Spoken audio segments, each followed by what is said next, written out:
नमस्कार दोस्तों, मैं देवदीप सर।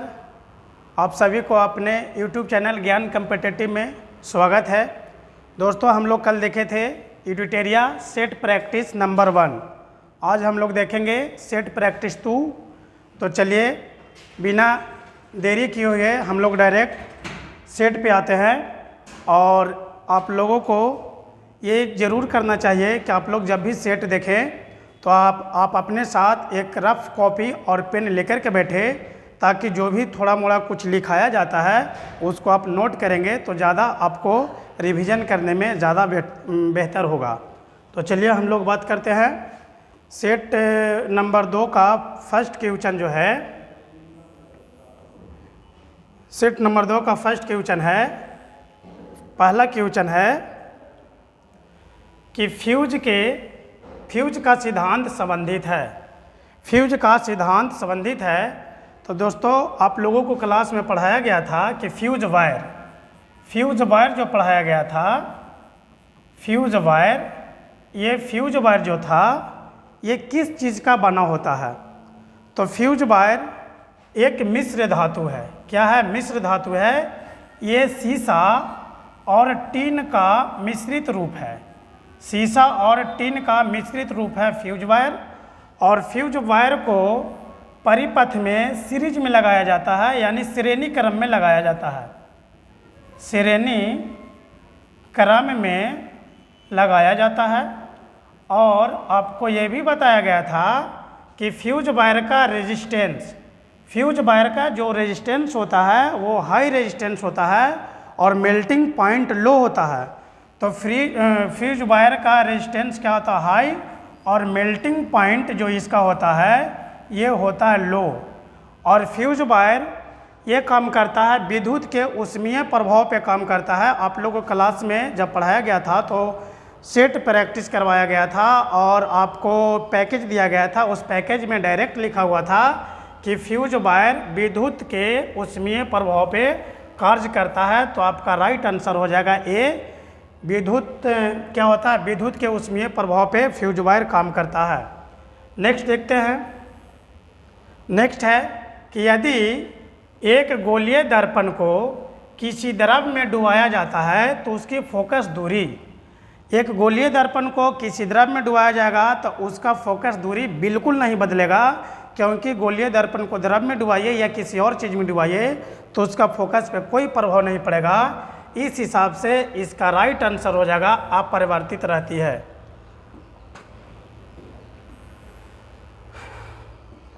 प्रकाश तरंगों के एक माध्यम से दूसरे माध्यम में जाने पर जो चर यानी वेरिएबल प्रभावित होते हैं।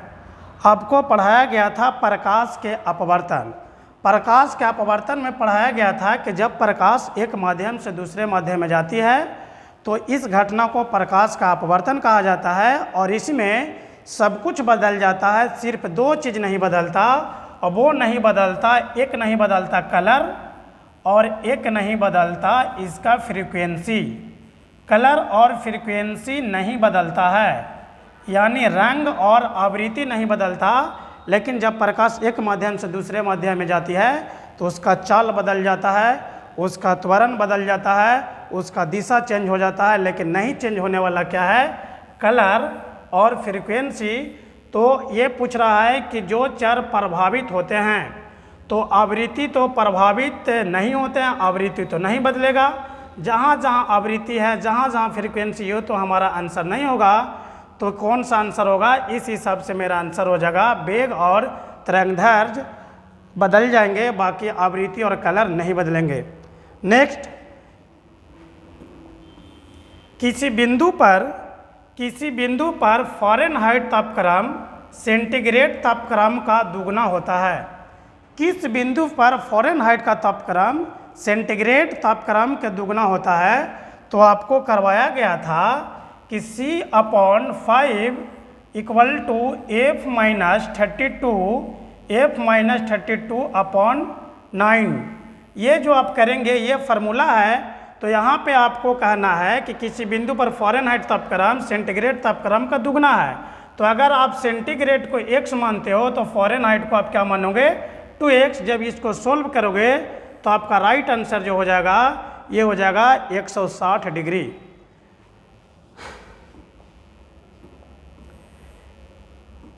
एक हॉर्स पावर में कितने जूल अपॉन सेकेंड होता है? दोस्तों हम लोग पढ़े थे कि एक हॉर्स पावर एक एचपी में 746 वाट होता है। एक एचपी में 746 वाट होता है, जबकि हम लोग ये भी पढ़े थे कि एक वाट में जो होता है एक वाट में 1 जूल बटा सेकेंड होता है। तो जब 746 वाट होता है तो यहाँ पे अगर 746 पुट करोगे तो 746 जूल सेकेंड होगा। तो इस हिसाब से हमारा आंसर हो जाएगा क्वेश्चन नंबर 5 का राइट आंसर हो जाएगा डी। फिर हम लोग आगे बढ़ते हैं। ये क्वेश्चन है आपका लोलक घड़ियाँ। लोलक घड़ियाँ गर्मियों में सुस्त हो जाती है, क्योंकि लोलक घड़ियाँ गर्मियों में सुस्त हो जाती है क्योंकि लोलक का जो घड़ियाँ का जो पेंडुलम होता है गर्मी के दिनों में, जो घड़ियाँ का पेंडुलम होता है गर्मी के दिनों में थोड़ा सा बढ़ जाता है। इस कारण गर्मी के दिनों में घड़ियाँ थोड़ा सा सुस्त हो जाती है। और आपको ये पढ़ाया गया था कि आवर्तकाल जो होता है, घड़ी का ऑसिलेशन टाइम जो होता है, ये होता है 2 pi under root L upon g. अगर इस फार्मूला से आप देखेंगे तो अगर लंबाई बढ़ेगा तो ऑसिलेशन टाइम तो बिल्कुल ही बढ़ जाएगा, आवर्तकाल बढ़ जाएगा। तो लोलक घड़ियाँ गर्मियों में सुस्त हो जाती है क्योंकि लोलक की लंबाई बढ़ जाती है। इस हिसाब से हमारा आंसर हो जाएगा तीसरा यानी सी। अति चालक का लक्षण है। अति चालक का लक्षण है, अति चालक उसको कहते हैं जिसमें रेजिस्टेंस बिल्कुल भी ना हो, जीरो रेजिस्टेंस हो। तो जीरो रेजिस्टेंस यानी प्रतिरोध बिल्कुल ना हो, प्रतिरोध इसका क्या हो, जीरो हो। तो इस हिसाब से शून्य परागम हमारा राइट आंसर हो जाएगा, जीरो रेजिस्टेंस।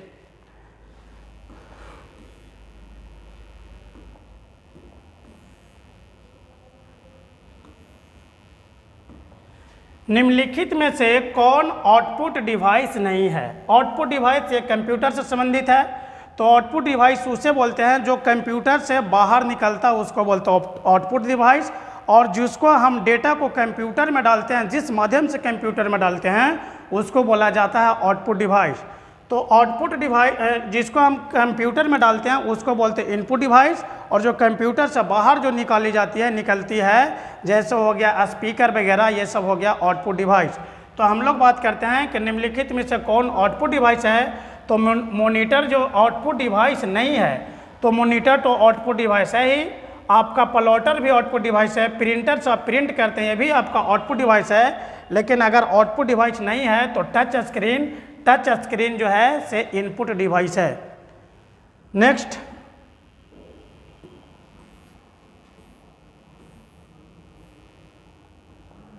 रेडियो एक्टिव का आविष्कार किसने किया था? रेडियो एक्टिविटी का आविष्कार हेनरी बैकलर के द्वारा किया गया था। रेडियो एक्टिविटी का आविष्कार, तो बी इसका सही आंसर होगा। परमाणु के कक्षा को भरने का क्रम नियंत्रित होता है। परमाणु के कक्षा में जो हम लोग भरते हैं, परमाणु के कक्षा में इलेक्ट्रॉन को जो भरते हैं, उसका क्रम जो नियंत्रित होता है वो होता है अफवाहों के सिद्धांत के द्वारा। अफवाहों के सिद्धांत के द्वारा हम लोग इलेक्ट्रॉन को भरते हैं परमाणु के कक्षा में। तो हमारा सही आंसर हो जाएगा 10 का ए, अफवाहों का सिद्धांत। निम्नलिखित में से कौन एक मूल तत्व है? निम्नलिखित में से कौन एक मूल तत्व है? तो हम बात करते हैं कि एक जो हीरा है, हीरा कार्बन का शुद्धतम रूप है। और ऐसे भी हम लोग पढ़े हैं कि कार्बन का अपर रूप क्या होता है, हीरा होता है। तो आपका निम्नलिखित में से कौन मूल तत्व है? तो आपका आंसर हो जाएगा हीरा, क्योंकि कार्बन का शुद्धतम रूप क्या होता है, हीरा होता है। सोप स्टोन मुक्ता है। सोप स्टोन क्या है? सोप स्टोन मुक्ता जो है calcium sulphate, calcium silicate, magnesium silicate और सोडियम फास्फेट। तो सोप स्टोन जो है आपका राइट आंसर हो जाएगा मैग्नीशियम सिलिकेट।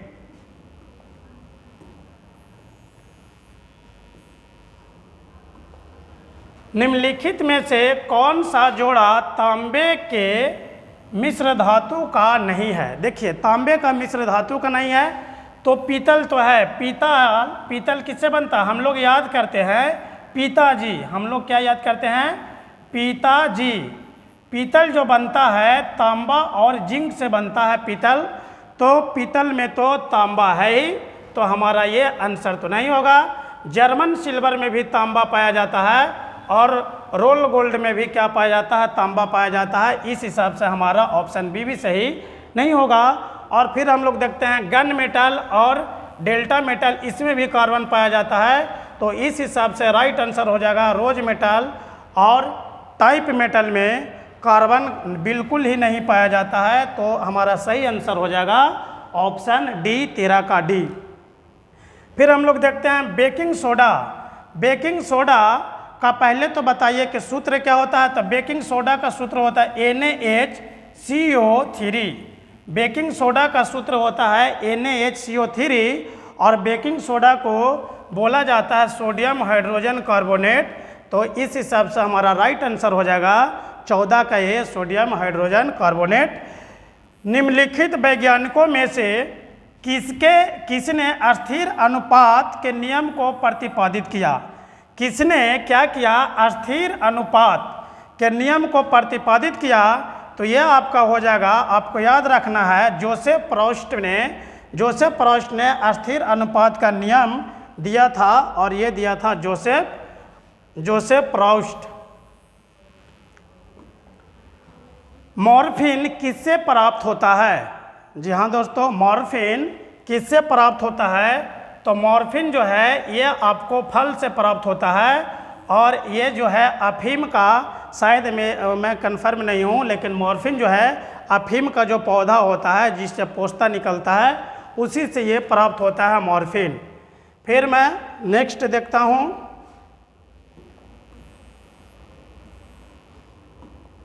हमारे तंत्र में अधिकतम एटीपी अणुओं का उत्पन्न करने वाला पद। हमारे तंत्र में अधिकतम एटीपी अणुओं का उत्पन्न करने वाला पद जो होता है वो होता है क्रेब्स चक्र। देखिए, हमारे शरीर में माइटोकॉन्ड्रिया होता है, माइटोकॉन्ड्रिया होता है और माइटोकॉन्ड्रिया में एक साइकिल चलती है, उस साइकिल को बोलते हैं क्रेब चक्र। क्या बोलते हैं? क्रेब चक्र बोलते हैं, क्रेब साइकिल बोलते हैं। और क्रेब साइकिल से ही एटीपी का निर्माण होता है। क्रेब साइकिल से ही क्या होता है? एटीपी का निर्माण होता है और एटीपी का फुल फॉर्म होता है एडेनोसिन ट्राइफॉस्फेट एटीपी का फुल फॉर्म होता है। तो हमारे तंत्र में अधिकतम एटीपी अणुओं का उत्पादन करने वाला तंत्र जो है वो है क्रेब्स साइकिल यानी क्रेब्स चक्र होता है। नेक्स्ट, पादप कोशिका का जंतु कोशिका से भिन्नता का कारण। पादप कोशिका और जंतु कोशिका में भिन्नता का सबसे मेन कारण है सेल वॉल। जंतु कोशिका में सेल वॉल नहीं पाया जाता है, जबकि पादप कोशिका में सेल वॉल पाया जाता है। और सेल वॉल यानी कोशिका भित्ति, और कोशिका भित्ति सेलुलोज का बना होता है। तो इस हिसाब से पादप कोशिका का जंतु कोशिका से भिन्नता का कारण है कोशिका भित्ति यानी सेल वॉल, ये राइट आंसर होगा। चींटियों के अध्ययन को क्या कहा जाता है? चींटियों के अध्ययन को मर्मिकोलॉजी कहा जाता है। चींटियों के अध्ययन को मर्मिकोलॉजी कहा जाता है, जबकि सरीसृप और उभयचर के अध्ययन को हर्पिटोलॉजी कहा जाता है। और जो आपका है न्यूमेडोलॉजी, ये पक्षी के घोंसलों का अध्ययन किया जाता है। पक्षी के घोंसला का अध्ययन निमोडोलॉजी कहा जाता है। और ये हर्पोटोलॉजी ये कहा जाता है, हर्पोटोलॉजी ये इसको कहते हैं सरीसृप और उभयचर के अध्ययन को, और चींटियों के अध्ययन को मर्मिकोलॉजी कहा जाता है। और निमेटोलॉजी जो है, निमेटोलॉजी आपका ये कहलाता है, मैं भूल रहा हूँ निमेटोलॉजी, चलिए याद आएगा तो मैं बता दूंगा कि निमेटोलॉजी किसके अध्ययन को कहा जाता है। नेक्स्ट हम लोग देखते हैं कौन सा अंग वसा को तोड़कर बनाता है? कौन सा अंग वसा को तोड़कर कोलेस्ट्रॉल बनाता है? तो यह हमारा आंसर हो जाएगा यकृत। यकृत जो है लीवर वसा को तोड़कर कोलेस्ट्रॉल बनाता है, तो राइट आंसर हमारा हो जाएगा यकृत। हथेली में पाए जाने वाली हड्डियाँ, हथेली में पाए जाने वाली हड्डियाँ देखिए दोस्तों, यह है ह्यूमरस, यह है रेडियस अल्ना, और यह है ह्यूमरस रेडियस अल्ना, और यह है मेटाकार्पल, और यह है कार्पल। कार्पल मेटाकार्पल इसको बोलते हैं कार्पल, और इसको बोलते हैं metacarpal. Humerus radius ulna, carpal और मेटाकार्पल। तो हथेलियों में पाए जाने वाले हड्डियाँ कौन है? यह है मेटाकार्पल, आपका राइट आंसर होगा। फिर कौन सा विटामिन ई से संबंधित रासायनिक पदार्थ है? विटामिन ई को बोला जाता है टेकोफेरॉल। विटामिन ई को क्या बोला जाता है? टेकोफेरॉल। जबकि B7 को बोला जाता है बायोटीन, B7 को बोला जाता है बायोटीन, और कैल्सीफेरॉल जो है ये बोला जाता है विटामिन डी को। तो विटामिन ई को क्या बोला जाएगा? टेकोफेरॉल। फिर हम लोग देखते हैं बिडाल परीक्षण जो हम लोग टाइफाइड में करते हैं, ये किसके लिए किया जाता है? इसका राइट आंसर जो हो जाएगा बिडाल। बिडाल जो है, बिडाल का खोज बिडाल नामक वैज्ञानिक ने किए थे, तो इन्होंने अपने ही नाम पे बिडाल परीक्षण कर दिया था। तो बिडाल परीक्षण हम लोग किस में करवाते हैं? टाइफाइड में करवाते हैं। फिर हम लोग नेक्स्ट देखते हैं सूखा सहिष्णुता। सूखा सहिष्णुता से संबंधित हार्मोन, सूखा सहिष्णुता से संबंधित हार्मोन एब्सिसिक अम्ल है। क्या है? आपको याद रखना है, एब्सिसिक अम्ल। फिर देखते हैं साल्क टीका निम्नलिखित में से किस व्याधि से संबंधित है? साल्क टीका, साल्क टीका जो है ये पोलियो का टीका की खोज किए थे जॉन साल्क ने। तो जॉन साल्क ने पोलियो के टीका की खोज किए थे, इन्होंने अपने ही नाम पे रख दिया था साल्क टीका। तो साल्क टीका निम्नलिखित में से किस व्याधि से संबंधित है? तो यह आपका हो जाएगा पोलियो टीका। संविधान के अनुसार नई अखिल भारतीय सेवा, संविधान के अनुसार नई अखिल भारतीय सेवा की शुरुआत की जाती है। नई भारतीय अखिल सेवा की शुरुआत ये होता है राज्यसभा के द्वारा। हमारे संसद में राज्यसभा और लोकसभा होती है, तो नई अखिल भारतीय सेवा की जो शुरुआत होती है ये किसके द्वारा होती है? राज्यसभा के द्वारा की जाती है।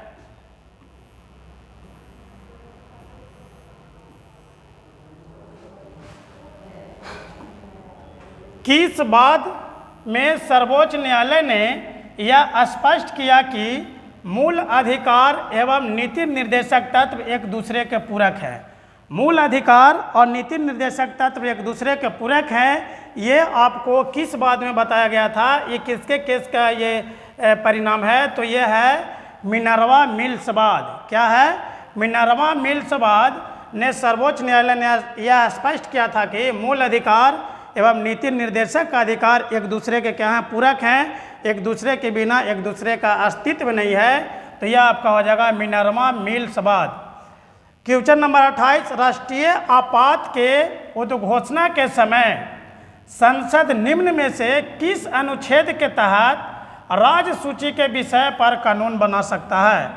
अगर राष्ट्रीय उद्घोष हो गया है, राष्ट्रीय आपात का उद्घोष हो गया है, नेशनल इमरजेंसी लग गया है, तो किसी भी राज्य में अगर अनुच्छेद बनाना, किसी भी राज्य में अगर क्या करना है, किसी भी राज्य में राष्ट्रीय आपात के उद्घोष के समय संसद निम्न में से किस अनुच्छेद के तहत राज्य सूची के विषय पर कानून बना सकता है? हाँ जी, राज्य सूची के विषय पर जो कानून बना सकता है यह है अनुच्छेद 250। राज्य सूची के विषय पर अगर संसद कोई कानून बनाती है नेशनल इमरजेंसी के समय में, तो वो क्या है? अनुच्छेद 250। नेक्स्ट, निम्नलिखित में से कौन भारतीय संविधान के समवर्ती सूची में नहीं है? भारतीय संविधान के समवर्ती सूची, हमारे पास 3 तरह का सूची है, राज्य सूची, संघ सूची और समवर्ती सूची। राज्य सूची जिस पे राज्य अपना कानून बनाता है, संघ सूची जिस पर संघ जो है सेंट्रल कानून बनाता है, और समवर्ती सूची वह सूची कहलाता है जिस पर राज्य भी अपना कानून बनाएगा और सेंट्रल भी कानून बना सकता है। तो राज्य और संघ दोनों अगर मिलकर के कानून बनाएंगे तो उस सूची को बोला जाता है क्या? समवर्ती सूची। तो निम्नलिखित में से कौन भारतीय संविधान के समवर्ती सूची में नहीं है, तो यह आपका हो जाएगा सार्वजनिक व्यवस्था जो है भारतीय संविधान के समवर्ती सूची में नहीं है। तो आपका राइट आंसर हो जाएगा option number D. Right answer क्या होगा? ऑप्शन नंबर डी आपका राइट आंसर हो जाएगा।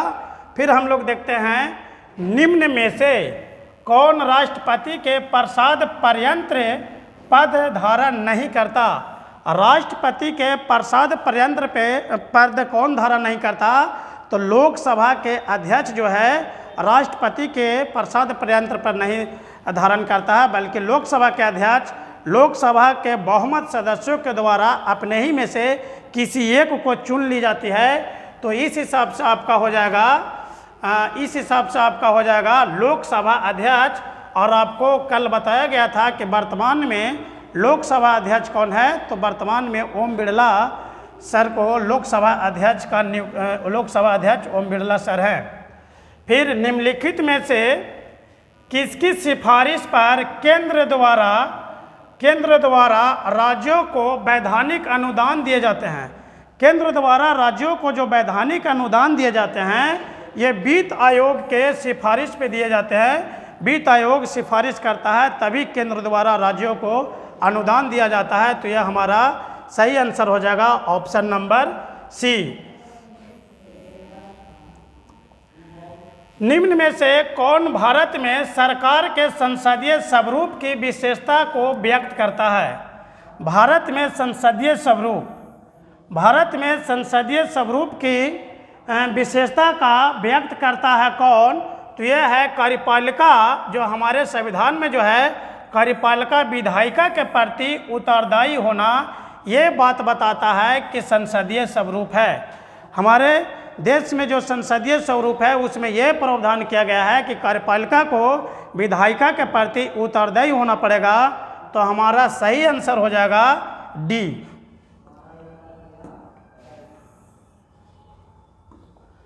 भारत के निम्नलिखित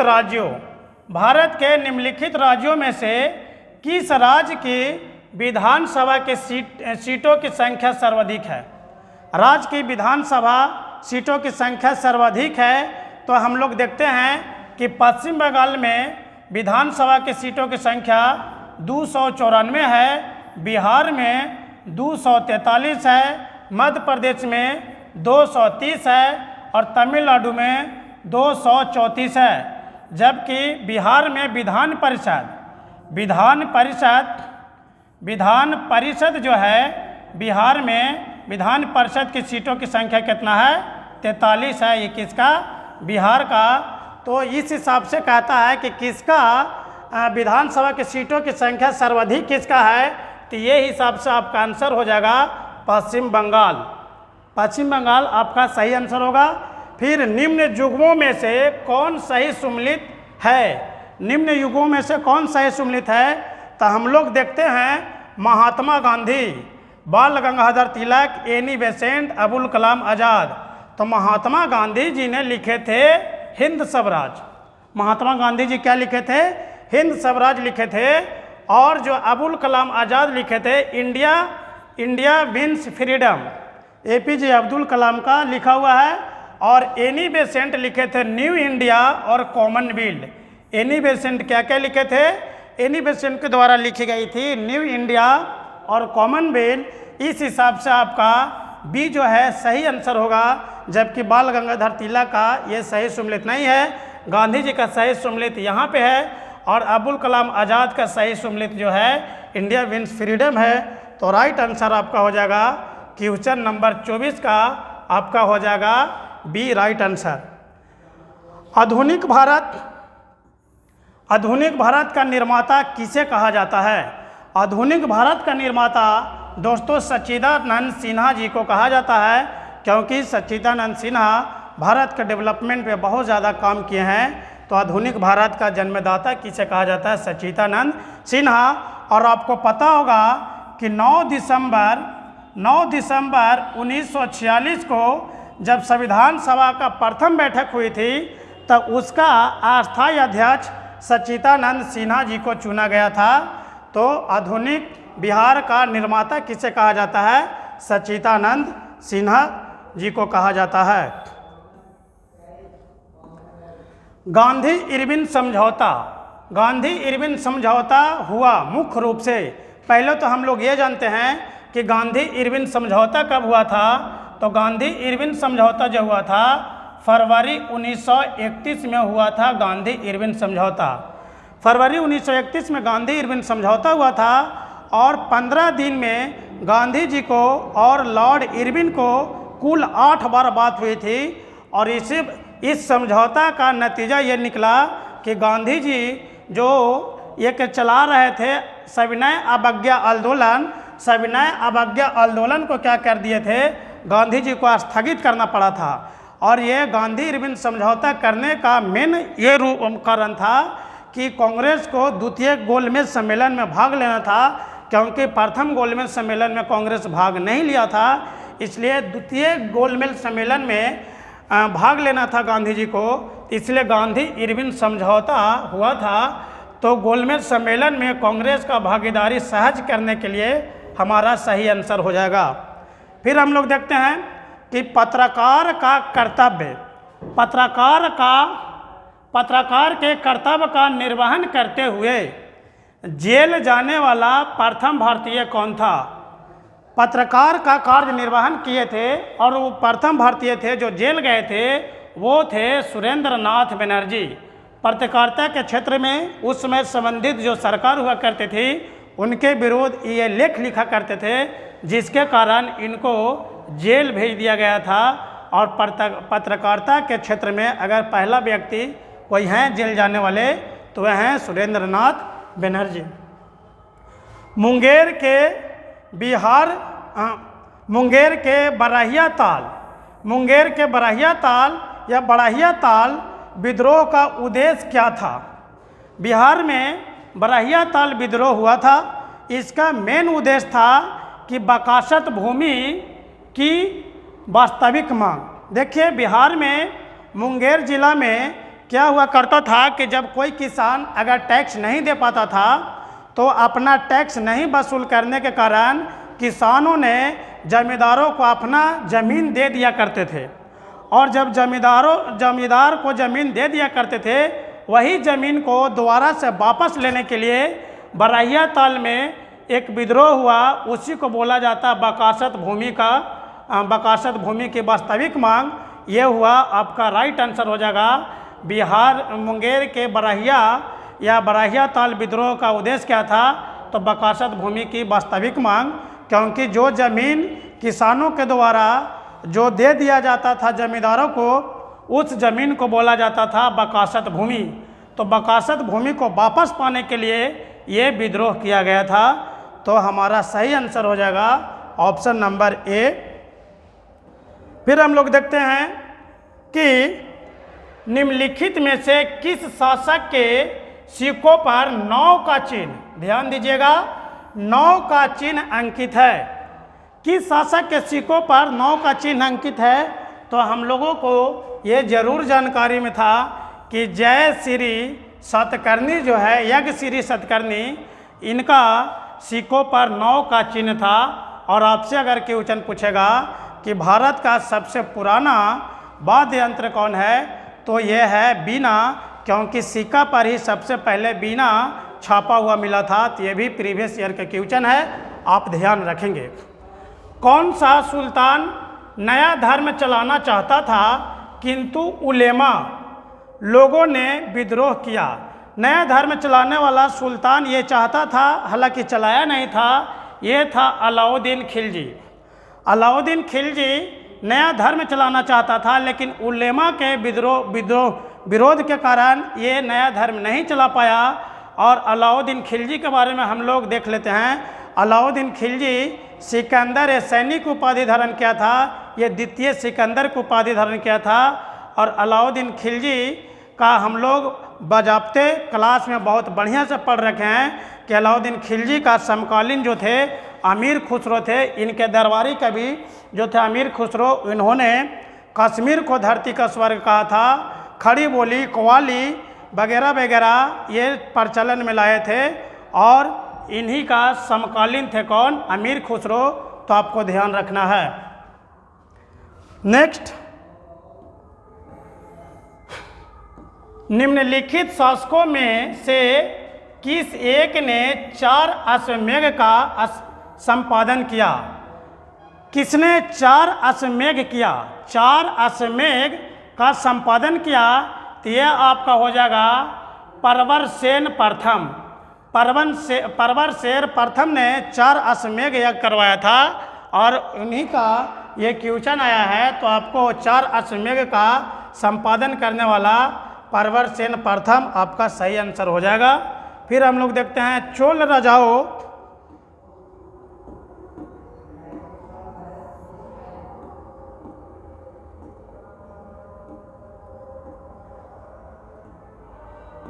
क्या हो गया?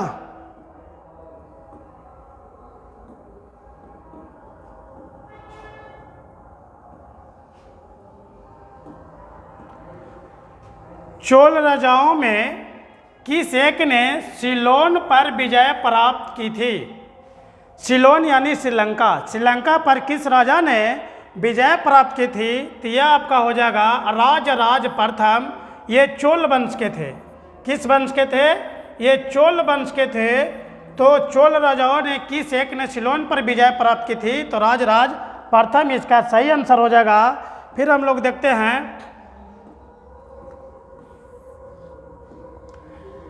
सूची को मिलाना है। तो ऋग्वेद का संबंध जो है स्रोत और प्रार्थना से है। ऋग्वेद का संबंध किससे है? स्रोत और प्रार्थना से है। सामवेद हम लोग जानते हैं संगीत से है। अथर्ववेद को हम लोग जानते हैं, अथर्ववेद का जो है सामवेद संगीत से है। ये उधर चला गया, हाँ, सामवेद संगीत से है और ऋग्वेद किससे? अथर्व से है। और यजुर्वेद जो है तंत्र मंत्र एवं वैशीकरण से है। तो आपका जो सही आंसर हो जाएगा, ये आपका आंसर हो जाएगा ए का 4। तो ए का हम लोग देखते हैं 4, ए का 4 सिरपीसी में है। और फिर सामवेद का देखते हैं, ये बी का देखते हैं हम लोग क्या, ए का हो जाएगा ऋग्वेद का स्रोत एवं प्रार्थना से है और सामवेद का है स्रोत एवं कर्मकांड से। सामवेद का संगीतमय से है। तो सी का 1 होगा। तो राइट आंसर हो जाएगा हमारा ए इज द करेक्ट आंसर। फिर हम लोग देखते हैं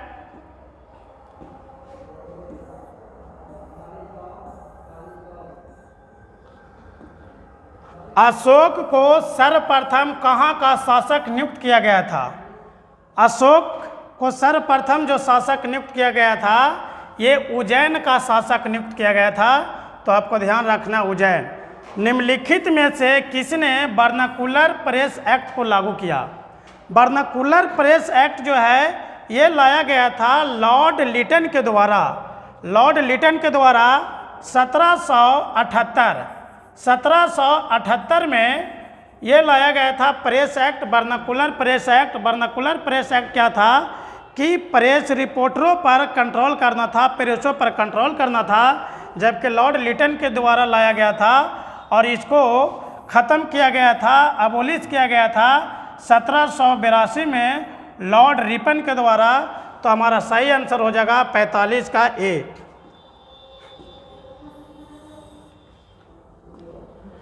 पर्यावरण अनुकूलन उपभोक्ता उत्पादों को चिन्हित करने के लिए सरकार द्वारा क्या प्रारंभ किया गया था?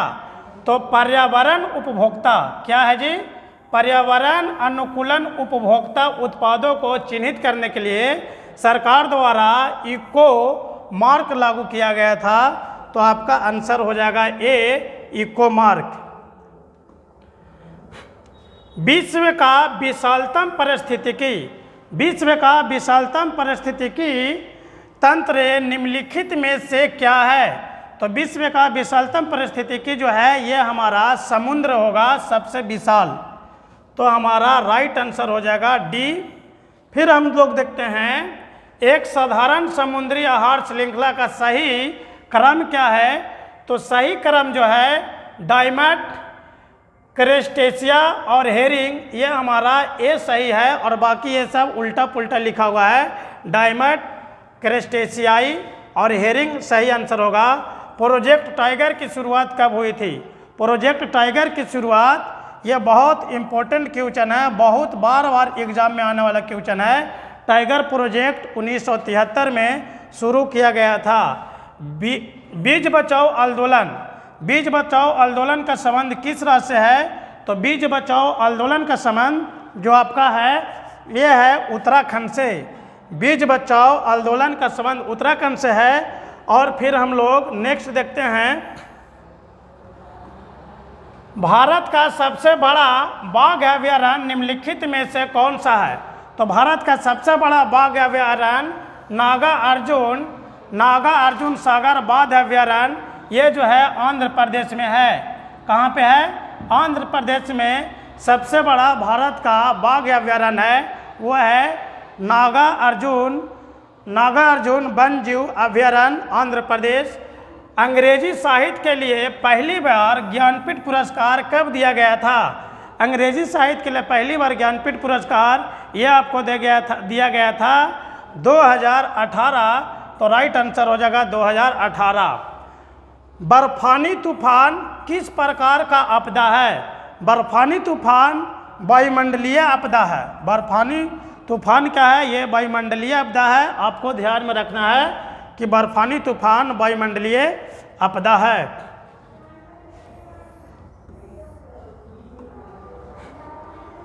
भारतीय परमाणिक समय निर्धारित किया जाता है। भारतीय परमाणिक समय निर्धारित किया जाता है तो ये किया जाता है 82 डिग्री 30 मिनट पूर्वी देशांतर। हम लोग जानते हैं कि भारतीय समय सीमा जो है ये नैनीताल से गुजरता है। कहाँ से?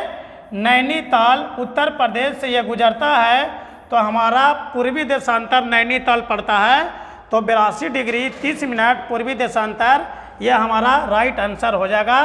फिर है वेगनर के महाद्वीपीय विस्थापन का सिद्धांत संबंधित है। वेगनर का महाद्वीपीय विस्थापन, वेगनर ने बोला था कि जो हमारे महाद्वीप है ये शुरुआती में एक भूखंड का गोला था और भूखंड के गोला था और उसके आसपास पानी घिरा हुआ था। तो जो भूखंडीय गोला था उसको वेगनर ने पेंजिया बोला था और जो पानी से इर्द गिर्द घिरा हुआ है उसको बोला गया था पैंथालासा। मान लीजिए कि ये भूखंड का टुकड़ा था जो आसपास में मिला हुआ था, इसको बोला गया पेंजिया, इसको बोला गया पेंजिया। और इसके आसपास जो वाटर था, पानी था, इसको बोला गया पैंथालासा। तो वेगनर के महाद्वीपीय विस्थापन का सिद्धांत महाद्वीप और महासागरों की उत्पत्ति से होता है और महाद्वीप को बोला जाता है पेंजिया और जो पानी वाला क्षेत्र था उसको बोला जाता है पैंथालासा। आटाकामा का मरुस्थल स्थित है।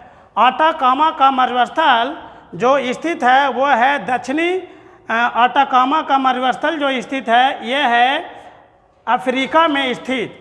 आटाकामा का मरुस्थल अफ्रीका, इसका राइट आंसर हो जाएगा। क्या करेंगे आप? इसका राइट आंसर अफ्रीका ध्यान में रखेंगे। फिर क्या है? निम्नलिखित में से कौन सा युग्म सही नहीं है? निम्नलिखित में से कौन सा युग्म सही नहीं है? तो पंपास अर्जेंटीना में है, ये बिल्कुल सही है। डॉन्स ऑस्ट्रेलिया में है, ये भी सही है। बेल्ट दक्षिण अफ्रीका में भी सही है। लानोज चिल्ली ये बिल्कुल गलत है। तो हमारा राइट आंसर क्या हो जाएगा? D4 दिल्ली राइट आंसर हो जाएगा। अच्युतासम एवं निश्चुतासम निक्षेपणात्मक स्थलाकृति है। ये जो स्थलाकृति है ये भूमिगत जल की है। किसका स्थलाकृति है? ये भूमिगत जल का है। तो आपको राइट आंसर डी में राइट आंसर इसको बी याद रखना है। फिर हम लोग देखते हैं निम्नलिखित नगरों या शहर में कौन भारत का पिट्सबर्ग कहा जाता है? सब लोग को याद था या याद होगा कि भारत का पिट्सबर्ग जमशेदपुर को कहा जाता है और जमशेदपुर में ही टाटा स्टील प्लांट लगाया गया था 1907 में। और भारत का स्टील सिटी भी किसको कहा जाता है? जमशेदपुर को कहा जाता है। तो आपका राइट आंसर हो जाएगा जमशेदपुर, B4 बम्बे।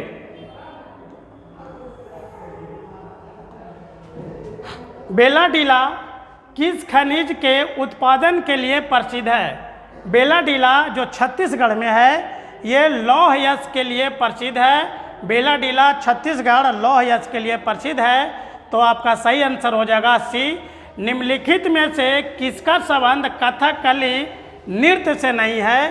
तो कृष्ण नायर का कथकली से है, राधा मोहन का भी संबंध कथकली से है और बी नारायण मेनन का भी संबंध कथकली से है। अगर नहीं है संबंध तो वो है आपका मायाधर रावत का, तो हमारा नहीं पूछ रहा है, तो राइट आंसर मायाधर रावत होगा। फिर विश्व स्पान दिवस प्रति वर्ष कब मनाया जाता है?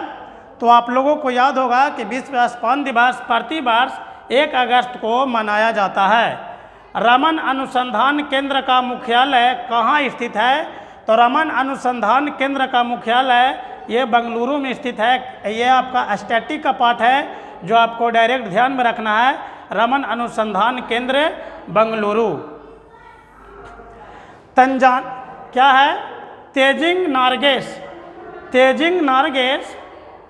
तेजिंग नार्गेस साहसिक पुरस्कार की शुरुआत किस वर्ष की गई थी?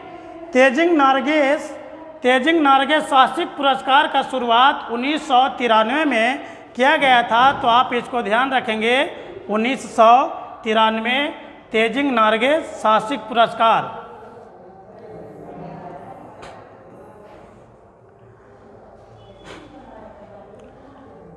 शीतकाल का सबसे बड़ा वीरता पुरस्कार, शांति काल का सबसे बड़ा वीरता पुरस्कार जो होता है वो होता है अशोक चक्र। क्या होता है? शांति काल का सबसे बड़ा वीरता पुरस्कार अशोक चक्र होता है। और नेक्स्ट है पटना विश्वविद्यालय की स्थापना किस वर्ष की गई थी? पटना विश्वविद्यालय की स्थापना 1917 में की गई थी, जब बिहार में चौपारण आंदोलन हुआ था। उसी समय पटना विश्वविद्यालय का स्थापना किया गया था। और मगध यूनिवर्सिटी का स्थापना आप लोग बताइए कि कब किया गया था? तो 1962 में मगध विश्वविद्यालय की स्थापना किया गया था। तो इस हमारा पटना विश्वविद्यालय की स्थापना पूछेगा तो 1917 ये हुआ था। ऑपरेशन कावेरी किसका संबंध है? ऑपरेशन कावेरी का संबंध भारत और सूडान के बीच है। सूडान में जो भारतीय लोग फंसे हुए थे उनको निकालने के लिए भारत सरकार द्वारा एक ऑपरेशन चलाया गया था, ऑपरेशन कावेरी। तो सही आंसर हो जाएगा भारत और सूडान। फिर है किस राज्य द्वारा लाडली बहना योजना?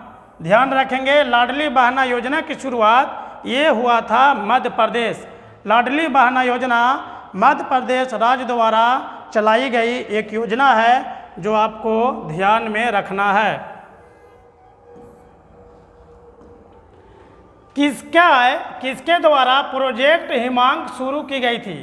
प्रोजेक्ट हिमांक ये करंट सेक्शन है, करंट का पार्ट है, आपको ध्यान ही रखना होगा। तो प्रोजेक्ट हिमांक जो शुरू की गई है ये की गई है बीआरओ द्वारा प्रोजेक्ट हिमांक शुरू की गई है। हाल ही में किस देश में 3 लोगों के डीएनए वाला बच्चा का जन्म हुआ? 3 लोगों को डीएनए वाला बच्चा जन्म देने वाला अगर कोई देश है वहाँ पे आईवीएम की मदद से हुआ है।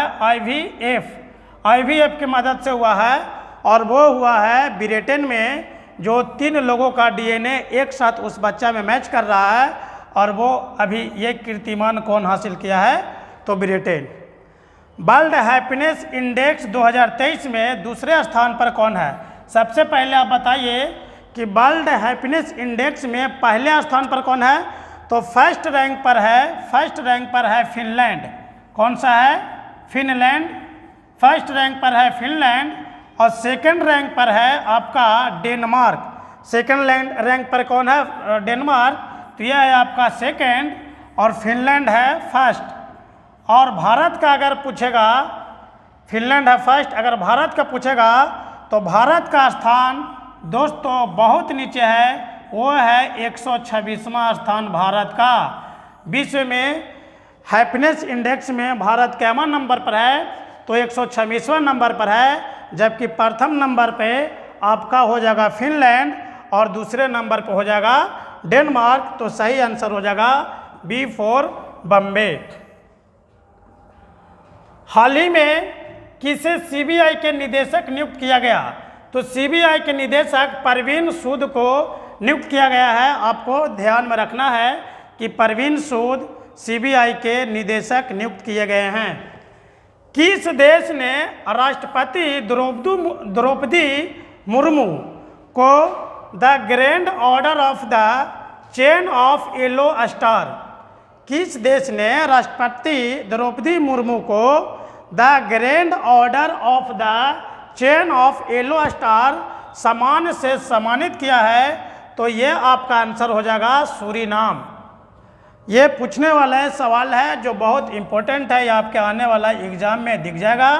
तो आप ध्यान रखिएगा कि the grand order of the yellow star का पुरस्कार हमारे राष्ट्रपति द्रौपदी मुर्मू को दिया गया है सूरीनाम देश के द्वारा। फिर हम लोग देखते हैं कलर ऑफ डिवोशन पुस्तक के लेखक कौन है? तो कलर ऑफ डिवोशन पुस्तक का लेखक Anita Bharat Shah. Colour of devotion पुस्तक के लेखक कौन है? अनीता भारत शाह। अब हमारे पास लास्ट का एक क्वेश्चन बच गया। हम लोग नॉन स्टॉप 74 क्वेश्चन कर चुके हैं और हमारे पास एक है लास्ट क्वेश्चन, उसको हम लोग देखते हैं। मेडिसिन क्षेत्र